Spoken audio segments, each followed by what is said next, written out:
Good morning, Magic. I'm Gavin Verhey from Wizards of the Coast. And whenever you come back to a previous plane, it's a great time for references and Easter eggs. Phyrexia, All Will Be One, is no exception. Here are 14 callbacks, some more obvious and some a little sneaky. How many did you notice? And let me know in the comments. Ready? Let's go.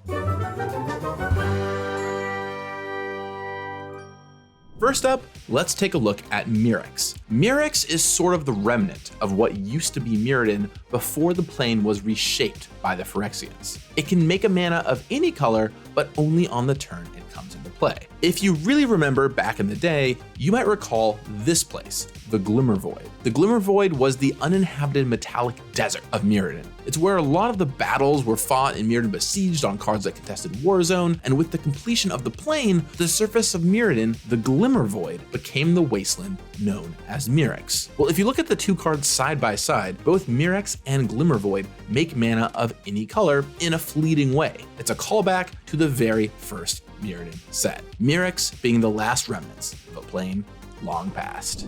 Next up, does Norn's Wellspring remind you of anything? Well, we've seen two previous Wellsprings on this plane, Ichor Wellspring and Mycosynth Wellspring, both 2-mana artifacts that convert into cards. Norn made hers white and gave it some other text, but it's still a 2-mana artifact that gives you cards. The Wellspring legacy lives on. Probably better than the card Wellspring from Mirage.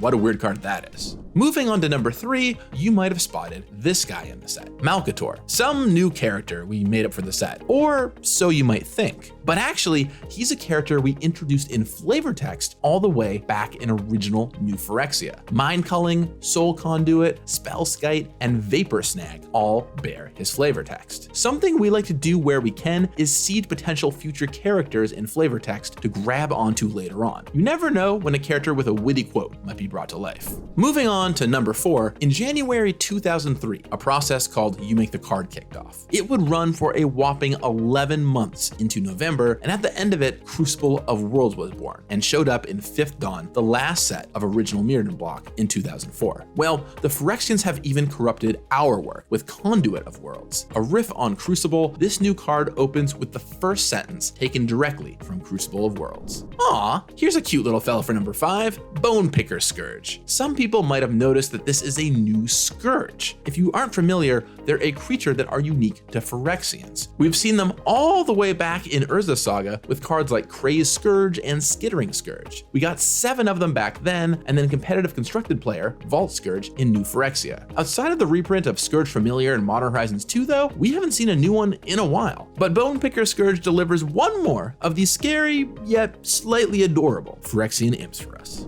A little less cute is Vivisurgent's Insight. Draw 3 cards and proliferate? Sure.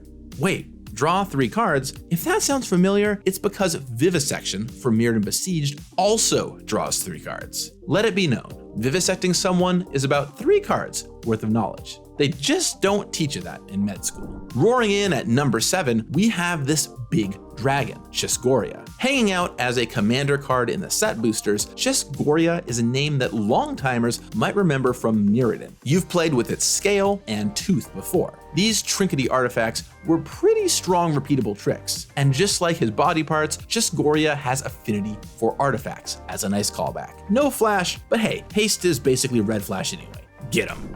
You probably noticed this one, but the twisted callback makes me nostalgic, so I wanted to call it out. The Skull Bombs. The 2 previous Mirrodin blocks each had their own cycle of spell bombs, 1-mana artifacts, which could be sacrificed for an effect and sometimes a card. Well, the Phyrexians have made them, but a lot more cruel with the name Skull Bomb. It's really important to keep your head on your shoulders in New Phyrexia. The Mycosynth is something you would find on Mirrodin, and now it's more terrifying than ever with encroaching Mycosynth. This card calls back to Mycosynth Lattice. It's a lattice just for you without the lands or mana washing part. And since it's just for you, no Karn the Great Creator locking people with this one. Thanks. But still, given it makes even permanence in your library artifacts, there's still plenty of fun to be had with piles upon piles of Artifact Matters shenanigans. Evolving Spinoderm is a card in the set, a creature that comes in with counters and eventually goes away. What is it evolved from? Well, derms in Magic have a history of coming in with counters and then eventually leaving. Blastoderm and Calciderm being the poster children for this. But let's not forget about Karstoderm from Darksteel. This was the previous Mirrodin derm and similarly came with counters and then slowly went away. But yeah, I'd say the Spinoderm is a bit more evolved than that. Maybe this Phyrexia thing isn't so bad after all.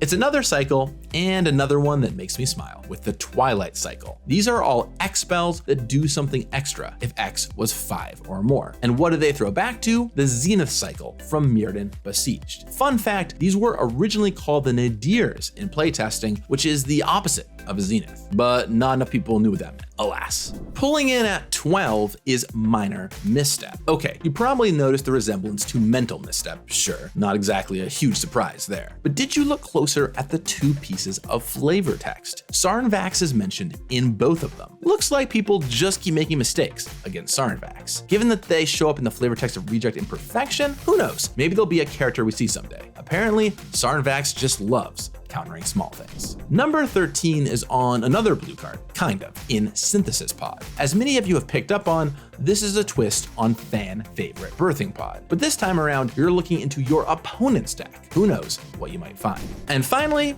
number 14. You probably spotted Atraxa is here, a character we first saw introduced in a commander deck. This powerful favorite is hiding something pretty special on her card, a reference to the type battle in her reminder text. What's that? Well, I hope you enjoyed this video and its many revelations. How many did you get? Are there other favorite references of yours I didn't name here? Let me know in the comments down below. I'll talk with you again soon. And until next time, may you spot some clever callbacks. You got this. We'll kick things off with blue-white. This one is a classic, Artifacts. This deck wants to play Artifacts turn after turn to kick off its synergy cards like Mandible Justicar and Escaped Experiment. In general, this deck wants to tend to go pretty wide, playing a lot of creatures, so you might end up ending the game with a plated Onslaught. The signpost uncommon for